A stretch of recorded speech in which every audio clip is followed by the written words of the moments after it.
नमस्कार दोस्तों, क्राइम तक में आप सबका स्वागत है। मैं हूं सुप्रतिम बैनर्जी। आज भी मेरे गले में थोड़ी तकलीफ है, जैसा कि आप सब मेरी आवाज़ सुनकर ही समझ सकते हैं। और इससे पहले कल जब मैं अपनी कहानी लेकर आप सबके सामने हाजिर हुआ था, तब भी मैंने अपनी परेशानी का जिक्र आप सबसे किया था। लेकिन इसके बावजूद मैं आज भी आप लोगों के सामने हाजिर हूं, और इसलिए भी हाजिर हूं क्योंकि ये मेरे लिए सिर्फ नौकरी और जिम्मेदारी की बात नहीं है, बल्कि आप लोगों से बातचीत करना, कुछ नई कहानियां आप लोगों को सुनाना, लेकर आना, ये मुझे भी बहुत अच्छा लगता है। और इसलिए ख़ास तौर पर अच्छा लगता है क्योंकि आप लोग जितनी हौसला अफजाई करते हैं, जितने कमेंट्स करते हैं, जितनी अच्छी अच्छी बातें लिखते हैं, उसके बाद तो मैं क्या, मेरी जगह कोई दूसरा इंसान होता तो उसे भी ये सब बहुत अच्छा लगता। कल मेरे गले में तकलीफ़ थी, आप लोगों ने इतने नुस्खे लिखे हैं, इतने तौर तरीके बताए हैं कि बस समझ लीजिए कि सुनकर जो है और पढ़कर जो है इमोशनल फीलिंग हो रही थी। बहरहाल मैं बहुत थैंकफुल हूँ आप लोगों के इस प्यार और इस स्नेह का। तो आइए आज की कहानी, आज के वाक़ये की शुरुआत करते हैं। ये वाक़या उत्तर प्रदेश के शहर बड़ौत का है। बड़ौत पश्चिमी उत्तर प्रदेश का एक प्रोमिनेंट टाउनशिप है, जिसको किसानों का गढ़ भी कहा जाता है, क्योंकि बड़ौत के आसपास के इलाके में खेती बाड़ी तो होती ही है, लेकिन यहाँ से किसान आंदोलन को दशा दिशा भी मिलती रही है। खैर, ये तो बड़ौत की पहचान की बात है। लेकिन इसी बड़ौत शहर में एक प्रॉपर्टी डीलर रहा करता था शहजाद, जिसकी उम्र तकरीबन 50 के आसपास थी। और शहजाद की दूसरी शादी हो चुकी थी। पहली शादी जो उसकी हुई थी, उस शादी में शहजाद का तलाक हो चुका था, और शहजाद ने दूसरी शादी की थी परवीन नाम की एक महिला से।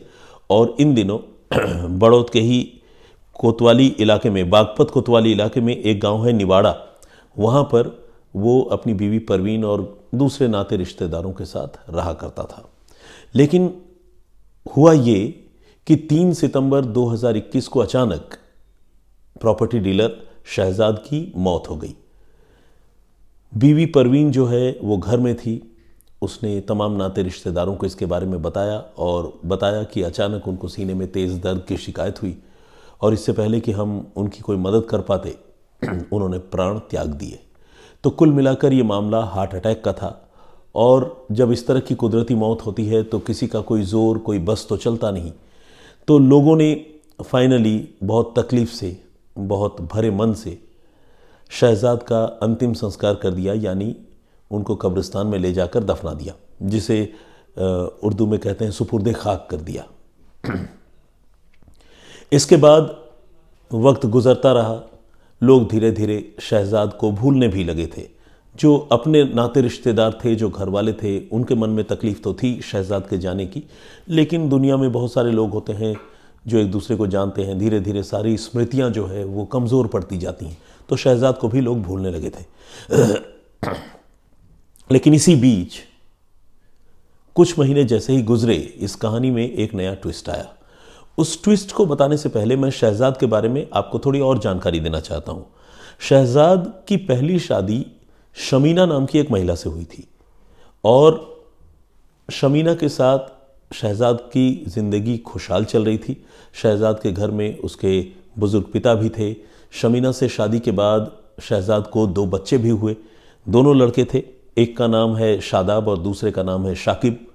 लेकिन इसी बीच शहजाद की ज़िंदगी में परवीन नाम की ये दूसरी लड़की आ गई, और एक बीवी, 2 बच्चे, भरा पूरा परिवार होने के बावजूद शहजाद जो है वो परवीन के प्यार में पड़ गया, और परवीन को एक रोज़ वो अपने साथ घर लेकर आ गया।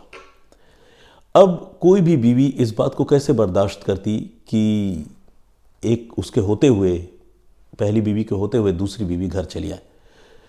तो शमीना इस बात पर एतराज़ करने लगी। घर में क्लेश शुरू हो गया, लड़ाई झगड़े की शुरुआत हो गई। तो ये जो शहजाद के पिता थे, इन्होंने फिर अपने बेटे को यानी शहजाद को घर से निकाल दिया, और कहा कि अगर तुम्हें परवीन के साथ रहना है, जिसको तुम खुद अपनी मर्ज़ी से ब्याह कर लाए हो, तो तुम मेरे घर से निकल जाओ, यहाँ तुम्हें रहने की ज़रूरत नहीं है।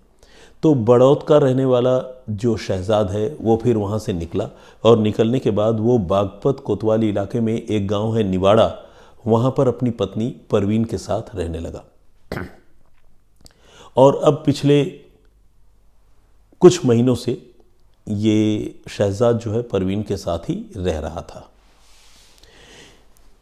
इसी बीच अब जैसा कि मैंने आपको बताया कि 3 सितंबर 2021 को शहजाद की अचानक हार्ट अटैक से मौत हो गई और मौत के बाद उसका अंतिम संस्कार भी कर दिया गया।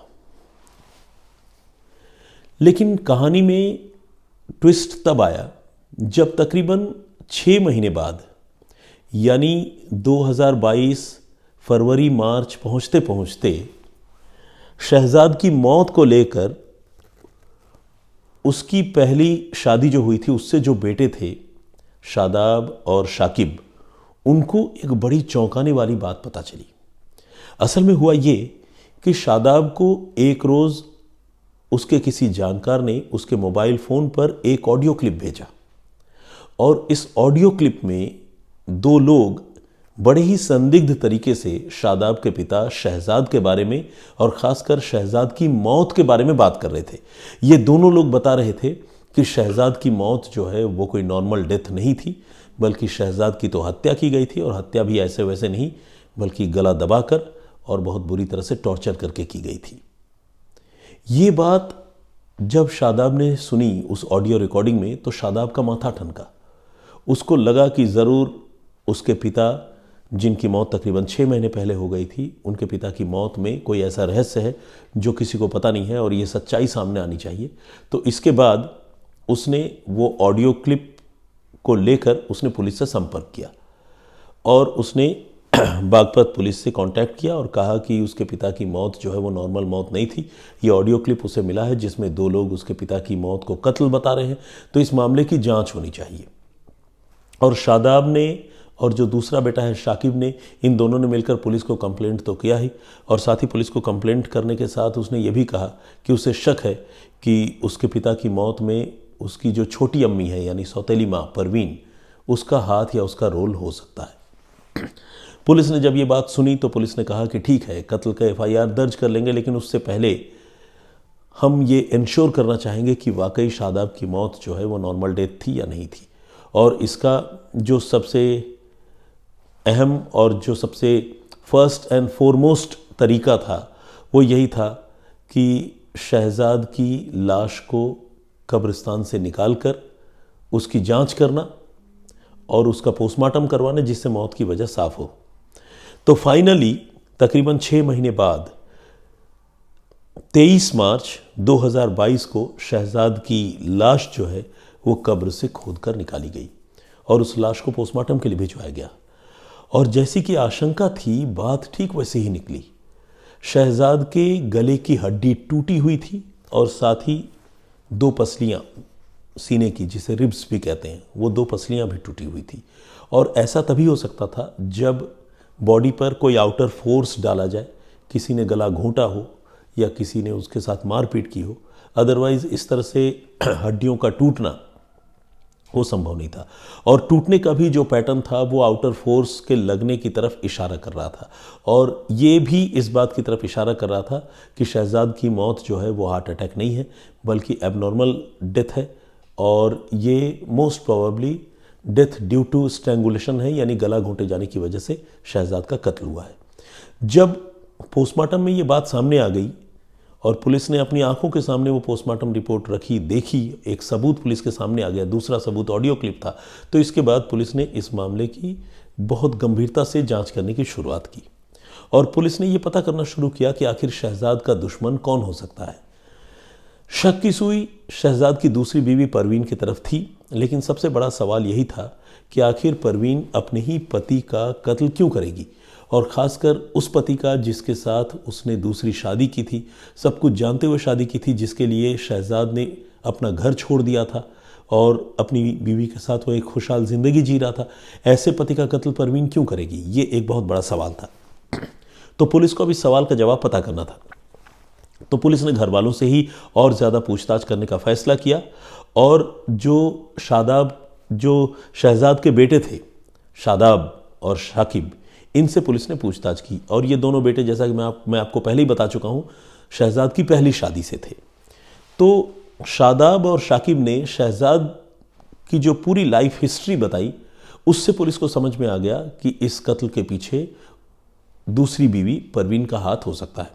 असल में हुआ ये कि जब शहजाद अपने बीवी बच्चों के होते हुए परवीन को ब्याह कर अपने घर लेकर आया और उसके बाद शहजाद के पिता ने अपने बेटे को दूसरी बीवी के साथ घर से निकाल दिया, तो फिर शहजाद तो दूसरी बीवी के साथ अकेला रहने लगा, लेकिन उसने अपने जो 2 बेटे थे उन दोनों बेटों को अपने साथ ले जाने का फैसला किया और अपने साथ कुछ महीनों तक उनको रखा।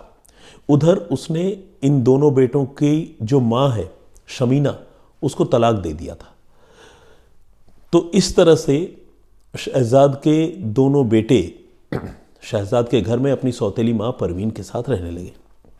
लेकिन इसी बीच शादाब जो बड़ा बेटा है उसने एक रोज़ कुछ ऐसा देख लिया जो शायद उसे नहीं देखना चाहिए था।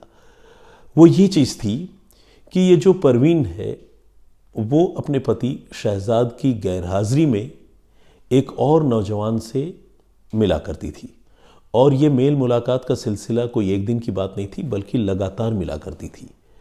इस नौजवान का नाम भी शहजाद था। यानी अपने पति शहजाद के होते हुए परवीन एक लड़के शहजाद से प्रेम करती थी, आशिकी में इन्वॉल्व थी, और इसके बारे में शादाब शाकिब इनको पता चल चुका था। और शादाब और शाकिब ने जब इसके बारे में अपने पिता शहजाद को बताया कि उनकी छोटी अम्मी जो है किसी और लड़के के साथ इन्वॉल्व है, तो शहजाद ने परवीन को रोकने टोकने की जगह शादाब और शाकिब को घर से निकाल दिया। अब शादाब और शाकिब एक बार फिर से अपने दादा के घर पहुंचे और वहीं रहने लगे। तो ये बात, ये परिवार का जो राज है वो परिवार के पास ही था, इसके बारे में ज़्यादा लोग नहीं जानते थे। लेकिन अब जब शहजाद का कत्ल हो गया, ऑडियो क्लिप सामने आ गई, और ऑडियो क्लिप के ज़रिए इस मामले में पोस्टमार्टम के बाद शहजाद के कत्ल की पुष्टि हो गई, तो शादाब ने न सिर्फ अपने पिता की मौत के मामले में कत्ल की एफआईआर दर्ज करवाई बल्कि शक भी जो है अपनी छोटी अम्मी परवीन पर जताया। पुलिस को कहानी भी बताई कि ये वजह हो सकती है। इसके बाद पुलिस ने परवीन को इंटरसेप्ट किया और जब उसे सख्ती से पूछताछ की तो उसने कबूल कर लिया कि उसी ने अपने पति शहजाद की हत्या करवाई है, और न सिर्फ हत्या करवाई है बल्कि इसके लिए उसने अपने पति की ही ज़मीन का एक हिस्सा बेचकर 2 लाख रुपए अपने प्रेमी शहजाद को और कुछ सुपारी किलर्स को दिए हैं। और इसी प्लानिंग के तहत 3 सितंबर 2021 को इन लोगों ने मिलकर बाकी दुनिया की नज़रों से बचकर खुद शहजाद के घर में घुसकर शहजाद की हत्या की थी, गला घोंटकर, और उसके बाद ये तमाम लोग चुपके से फरार हो गए थे। चूंकि हत्या के इस संगीन मामले में खुद शहजाद की बीवी ही शामिल थी, तो इसके बारे में किसी और को पता चलना भी नहीं था। और जैसा कि बीवी ने पहले से तय कर रखा था, मौत के कुछ देर बाद उसने रोना पिटना शुरू किया और हार्ट फेल हो जाने की कहानी सुनाई। चूंकि गला घोंटकर हत्या की गई थी तो कोई बहुत ज़्यादा विजिबल इंजरी मार्क भी बॉडी पर नहीं थे। तो फाइनली जो शहजाद है उनका अंतिम संस्कार कर दिया गया, और इस तरह से कत्ल का ये राज जो है कब्र में दफन हो गया था।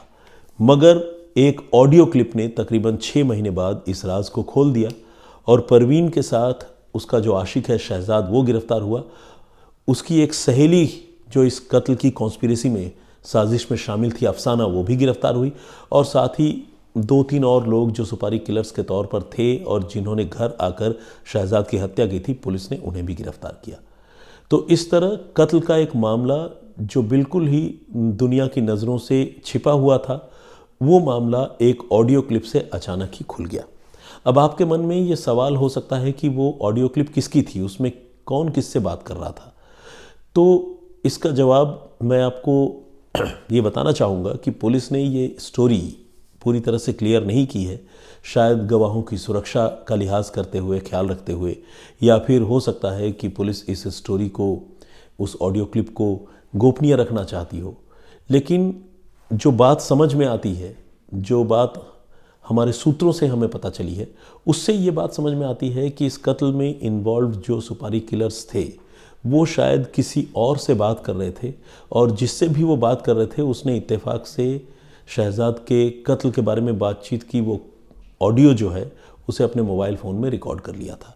और जब उसे पता चला कि शहजाद का कत्ल हुआ है तो उसे रहा नहीं गया और उसने वो ऑडियो क्लिप शहजाद के बेटे शादाब को भेज दी और इस तरह से ये मामला खुला। कानून की भाषा में इस तरह के कबूलनामे को जो कोर्ट के बाहर या पुलिस के बाहर कोई करता हो, कोई गुनहगार करता हो और उस कबूलनामे से कोई राज खुलता हो, इसके लिए एक टर्मिनोलॉजी है जिसे कहते हैं एक्स्ट्रा जुडिशियल कन्फेशन। तो इस मामले में एक एक्स्ट्रा जुडिशियल कन्फेशन जो किसी के फ़ोन में रिकॉर्ड हो गई, उसी कन्फेशन के ज़रिए कत्ल का ये सनसनीखेज़ और पेचीदा मामला सुलझा, जिसे बागपत बड़ौद की पुलिस ने सुलझा लिया और जो दूसरी बीवी थी परवीन वो भी गिरफ्तार हुई, उसकी सहेली अफसाना गिरफ्तार हुई, उसका बॉयफ्रेंड शहजाद गिरफ्तार हुआ और 2 या 3 सुपारी किलर्स जो थे पुलिस ने उनको भी फाइनली गिरफ्तार कर लिया। जिस पुलिस टीम ने इस मामले को सुलझाया उस पुलिस टीम को ज़िले के कप्तान ने सम्मानित भी किया। हालांकि मुझे लगता है कि इस मामले में पुलिस वालों की तारीफ़ होने से ज़्यादा उस ऑडियो क्लिप की दाद दी जानी चाहिए। जिसने भी वो ऑडियो क्लिप रिकॉर्ड की या किसी के मोबाइल फ़ोन में बाय डिफ़ॉल्ट ही सही रिकॉर्ड हो गई, उस ऑडियो क्लिप को उसने शादाब तक यानी शहजाद के बेटे तक भेजा, जिसकी वजह से इस मामले का खुलासा हुआ। ये अपने आप में एक बड़ी बात है और इस बात को सुनकर ये लगता है कि कहीं ना कहीं देर सवेर गुनहगार जो है वो पकड़े ही जाते हैं। इस मामले को देखकर ऐसा ही लगता है। खैर, ये कहानी यहीं तक, लेकिन इससे पहले कि मैं आप सबसे इजाज़त लूँ, आइए कुछ कमेंट्स जो आप लोगों ने किए हैं वो मैं पढ़ता हूँ। प्रमोद राजपूत जी हैं, इन्होंने राम राम सर कहा है और इन्होंने कहा कि हिमाचल के ये आखिरी कोने से हैं, तो बहुत स्वागत है आपका राजपूत साहब। एक सज्जन हैं जिन्होंने लिखा है बहुत अच्छा सुना है सर, और उन्होंने थम्स अप भी किया है, लेकिन उनकी आईडी में उनका नाम रिफ्लेक्ट नहीं हो रहा है। Good investigation. सचिन ने लिखा है, सचिन कावाथेकर ये हैं, और कार्तिक धर्मराजन है शायद, इन्होंने हैट्स ऑफ लिखा है। ऑफ कोर्स पुलिस ने जो इन्वेस्टिगेशन किया, जिसमें पिछली कहानी जो मैंने आप सबको सुनाई थी जिसमें एक लड़की के ब्लाइंड मर्डर की स्टोरी थी, और पुलिस ने तकरीबन 18,000 लोग थे जिनसे कातिल को पुलिस को ढूंढ निकालना था, और पुलिस ने उसको सक्सेसफुली ढूंढा था, क्योंकि ब्लाइंड मर्डर की वो गुत्थी जो है एक कुर्ती के टैग से सुलझी थी। और कुर्ती का टैग जो उस लड़की ने जो कुर्ती पहनी थी, वो कुर्ती सिर्फ जाहिर है उस लड़की ने तो नहीं पहनी होगी, वो कुर्ती और भी लोगों को बेची गई होगी मैन्युफैक्चरर की तरफ से, तो वो 18,000 लोगों को बेची गई थी। तो उससे पुलिस ने इस मामले को सुलझाया था, जिस पर बहुत सारे लोगों ने कमेंट्स किया है। सजीम साहब ने भी कमेंट किया है, बिहार के किशनगंज ज़िले से हैं, बहुत स्वागत है आपका। राधा रवि शुक्ला जी ने कमेंट किया है, थैंक यू वेरी मच। इन्होंने लिखा है कि कंचन के परिवार ने क्यों नहीं प्रकाश का नाम बताया कि उसके साथ गई थी और उसकी सगाई भी तोड़वा कर ले गया। नहीं, कंचन के परिवार वालों ने ही तो बताया प्रकाश का नाम। मैंने स्टोरी में इस बात का जिक्र किया है, कंचन के जो चाचा हैं उन्होंने कहा कि प्रकाश नाम का एक शख्स है जिसके साथ हमारी बेटी के रिश्ते थे। विनीत राठौड़ साहब हैं, इन्होंने भी कमेंट किया है, थैंक यू वेरी मच। इन्होंने नववर्ष की शुभकामनाएं दी हैं। पुष्पिंदर सिंह जी हैं, रोशन सिंह हैं, प्रिय संजय हैं, विक्रांत किशोर हैं। इन्होंने लिखा है कि ये तो शम्स सर सुना चुके हैं, फिर दोबारा क्यों, पूरा मोदी के रास्ते पर है आज तक, आसाराम और मोदी की कहानी भी सुनाओ। देखिए विक्रांत जी, आप स्वतंत्र हैं अपनी राय रखने के लिए, लेकिन आपकी हर राय से हर आदमी इत्तेफाक रखे ये ज़रूरी नहीं, तो मैं बड़ी विनम्रता से आपके इन राय से जो है अपनी ना इत्तेफाकी जताता हूँ। लेकिन मैं आपसे गुजारिश करूँगा कि इसी तरह आते जाते रहिए, अपना कमेंट्स भी करते रहिए। दादा, आपकी आवाज़ ख़राब होने के बावजूद आपने अच्छा बोला, थैंक यू वेरी मच। ये लिखा है निवेदिता मित्रा देव ने, thank you very much Nivedita. Madhav Wagh ji ने भी कमेंट किया है, उन्होंने पुलिस की सराहना की है इन्वेस्टिगेशन के लिए। धरनी रंजन गौर ने भी कमेंट किया है, बहुत स्वागत है आपका। शाहबानू एस गांवकर, हो सकता है सलगांवकर हो, इन्होंने भी कमेंट किया है। इन्होंने जैकेट की तारीफ़ की है, थैंक यू वेरी मच। इन्होंने ये भी कहा है अपना ख्याल रखना, बहुत धन्यवाद आपका। और मरियम मोहम्मद जी हैं, ये लगातार कमेंट करती हैं। जग्गू भाई जी हैं, इफ़ा तालीम के नाम से एक आईडी है, और अल्लाह आपको सेहत दे आमीन इन्होंने कहा है, थैंक यू वेरी मच। देखिए इन दुआओं का कोई मोल नहीं है, मैं वाकई बहुत कृतज्ञ हूँ। कनक हॉस्पिटल से भी कमेंट है, और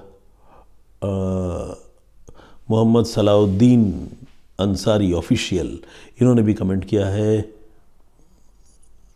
बहुत सारे और मित्रों ने भी कमेंट किया है। बाबूलाल परमार हैं, सुयश यादव हैं, किरण सेठ, टार्जन के नाम से भी एक आईडी है। अशोक श्रीवास्तव जी ने भी कमेंट किया है और उन्होंने कहा है कि मैंने हमेशा की तरह उस स्टोरी का सस्पेंस भी पहले रिवील कर दिया था जिसमें हमने लिखा कि 18,000 लोगों में से कैसे कातिल को ढूंढ निकाला। तो खैर अशोक श्रीवास्तव जी, आप आते जाते रहिए, कमेंट करते रहिए। हो सकता है कि कभी आपकी उम्मीदों पर खरा उतर पाऊँ या हो सकता है ना भी उतर पाऊँ, लेकिन कहानी सुनाने का ये सिलसिला जारी रहेगा, ये मैं कहना चाहता हूँ। दीदारुल बापू हैं, ये रेगुलर देखते हैं, कमेंट भी करते हैं। उन्होंने कहा है कि वॉल्यूम नहीं है वीडियो में। हालांकि ये कमेंट किसी और ने नहीं किया है, तो मुझे लगता है कि दीदारुल आपको अपना मोबाइल फ़ोन थोड़ा चेक करना चाहिए, क्योंकि अगर वॉल्यूम की परेशानी होती तो ज़रूर किसी और व्यूअर ने भी ये कमेंट ज़रूर लिखा होता। रोज़ दर्शन दिया करो सर, मनु विश्वकर्मा जी ने कहा है। Thank you very much Manu भाई। IK फैशन के नाम से एक आईडी है। पी कुमार जी हैं। निशांत सपराटे साहब ने भी कमेंट किया है। अर्चना रोकड़े और भी बहुत सारे लोगों ने कमेंट किया है। बस सबका बहुत बहुत धन्यवाद। मामोनी का भी कमेंट है। इन्होंने अपने नाम के स्पेलिंग और प्रोनाउंसिएशन के बारे में मुझे बताया था। बोर गोहें, इन्होंने कहा था कि एन जो है वो साइलेंट है, लेकिन मैं फिर भी इनका नाम ठीक से सरनेम खासकर प्रोनाउंस नहीं कर पा रहा हूँ अभी भी। सारा चौधरी ने भी कमेंट किया है और इन्होंने गेट रिकवरी सून लिखा है, और अनूप पन्नू जी भी। Thank you very much. बहुत सारे लोगों ने कमेंट किया है। मेरी सेहत को लेकर आप लोगों ने अपना कंसर्न भी शो किया है। मैं बहुत कृतज्ञ हूँ और मैं वादा करता हूँ कि मैं इसी तरह रोज़ अपनी कहानियों के साथ हाजिर हुआ करूँगा और आप लोगों की दुआओं से मेरा गला भी जल्द ठीक हो जाएगा। फ़िलहाल मुझे इजाज़त दीजिए। अपना बहुत ख्याल रखिए। जय हिंद, जय भारत।